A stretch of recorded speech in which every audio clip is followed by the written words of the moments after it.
सलाम एक रोज जन्नतुल बकी से वापस तशरीफ ला रहे थे। सैयदना अबू हुरैरा रज़ियल्लाहु अन्हु के अल्फाज हैं और मुस्लिम शरीफ की हदीस है।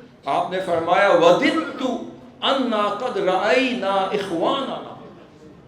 आप सल्लल्लाहु कैफियत में थे और एक सहाबा बयान करते हैं आपकी चश्मान मुक़द्दस से आंसू बह रहे हैं। फरमाते हैं काश हम अपने भाइयों को आज मुलाकात कर लेते, काश हम उनसे मिलते, काश हम उनसे मुलाकात करते। सहाबा कराम अर्ज़ करते हैं या रसूलल्लाह अवलसना इख़वाना, या रसूलल्लाह क्या हम आपके भाई नहीं हैं? सहाबा कराम कहते हैं या रसूलल्लाह क्या हम आपके भाई नहीं हैं? आपने फरमाया अंतुम अस्हाबी व इख़वानुना अल्लज़ीना लम यअतू बअद। मेरे भाई वो हैं जो अभी नहीं बाद के दौर में मेरी उम्मत में आने वाले होंगे।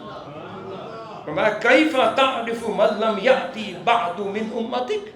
सहाबा कराम ने अर्ज़ किया या रसूल अल्लाह अभी तो वो ज़ाहिर ही नहीं हुए, अभी तो आपने उनको देखा नहीं, तो या रसूल अल्लाह बाद में उन्हें कैसे पहचानेंगे?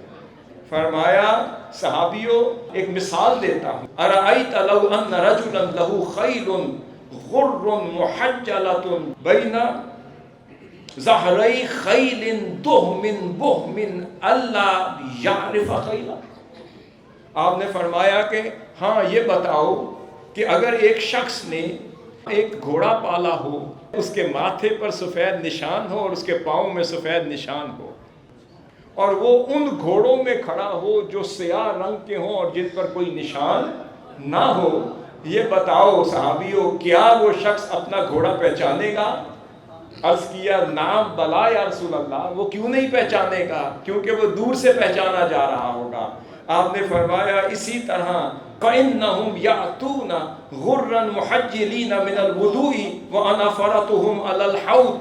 फरमाया हौज़े कौसर में मैं उनका इंतज़ार कर रहा हूँगा, और वो जब मेरे उम्मती मेरी बारगाह में आएंगे तो उनके माथों पर भी वो नूर के निशान होंगे, उनके कदमों में भी निशान होंगे। मैं वुज़ू के आसार से अपनी उम्मत को पहचान रहा हूँ।